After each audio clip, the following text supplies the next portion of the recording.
ഇങ്ങനെ പ്രബോധനമായിട്ട് ഇസ്ലാമിൻ്റെ പ്രബോധനമായിട്ട് വന്നതാണ് ഇവർ. വന്ന് വിരാജ്പേട്ട കുത്തിനാട് എന്ന് പറയുന്ന ഒരു സ്ഥലമുണ്ട്. ഇതിൻ്റെ ചരിത്രത്തിൽ അതെല്ലാം ഉൾക്കൊള്ളുന്നുണ്ട്.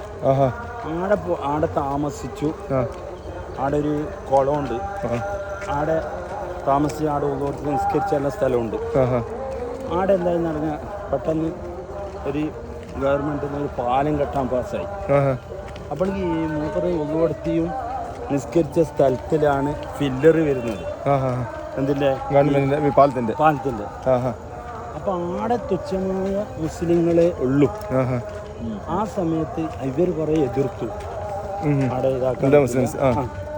അപ്പോൾ ഇവർ അതൊന്നും കണക്കിലെടുക്കാതെ എന്താക്കി, ഇവർ പാലം പാസ്സാക്കി സാധനമെല്ലാം കൊണ്ട്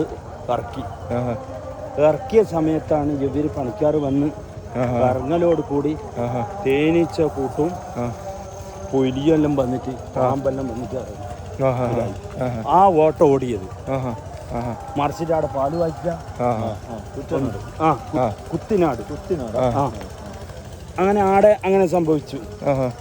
അങ്ങനെ എന്തായെന്ന് പറഞ്ഞാൽ പിന്നെയും ആടെന്ന് ഇസ്ലാമിനെ പറ്റി ഇങ്ങനെ പറഞ്ഞുകൊണ്ട് വന്നതാണ്. വരുന്ന സമയത്താണ് പെങ്ങളെന്താക്കിയെന്ന് പറഞ്ഞാൽ മറ്റുള്ളവരോട് സപ്പോർട്ട് ചെയ്തു.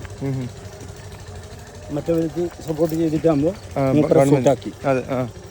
സൂട്ടാക്കി വടിവെച്ചിട്ടാകുമ്പോൾ മൂപ്പർ താവൂര് എന്ന് പറയുന്ന സ്ഥലമുണ്ട് ഇവിടെ കുറച്ചപ്പുറം. ആടെ വന്നിട്ട് ഒരു വീട്ടിൽ താമസിച്ചത്. ആടെ നിന്ന് പിന്നെ എന്തായെന്ന് പറഞ്ഞാൽ ഇവിടെ വന്നിട്ട് ആടുന്ന് കുറച്ച് ദിവസം എന്തോ ഇതായിട്ട് ആടുന്ന് വന്നിട്ട് ഈ പാറയിൽ വന്നിട്ട് കടന്നതാണ്.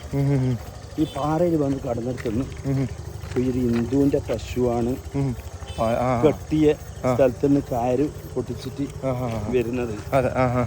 കയറ് പൊട്ടിച്ചിട്ട് വരുമ്പോൾ ഈ ഹിന്ദു കറക്കേണ്ട സമയത്താണ് ഈ പശു എന്താണ് കയറ് പൊട്ടിച്ചിട്ട് വരുന്നത്. അപ്പോൾ കയറ് പൊട്ടിയിട്ട് പോയതായിരിക്കും നടന്നിട്ട് പശുവിനെ ഹിന്ദു അങ്ങനെ ഒഴിവാക്കി. രണ്ടാം ദിവസവും അങ്ങനെ വരുന്നുണ്ട്. അപ്പോൾ ഇതെല്ലാം കാട് പ്രദേശമാണ്, ചെറിയൊരു കാലുണ്ടെന്നേ ഉള്ളൂ. അങ്ങനെ രണ്ടാമത്തെ പ്രാവശ്യം വരുമ്പോൾ ഇതിനെന്ത് പശു ഇങ്ങനെ സമയമാകുമ്പോൾ പോകുന്നത് അന്വേഷിച്ച് ഇന്നെന്താക്കണം, നല്ല കയറിട്ടിട്ട് കെട്ടണം പശുവിന്. ഇന്നെന്തായാലും വൈകുന്നേരം വരുമല്ലോ, കയറിട്ട് കെട്ടണം എന്ന് പറഞ്ഞാൽ മൂന്നാമത്തെ ദിവസം കയറിട്ട് കെട്ടി മൂന്നാമത്തെ ദിവസം ഇതേപോലെ ആ ഹിന്ദു എൻ്റെ വേക്ക് തന്നെ ഓടി വന്നു നോക്കുമ്പോൾ ഇവിടെ മൂപ്പറുണ്ടായിട്ടുണ്ട്. പശു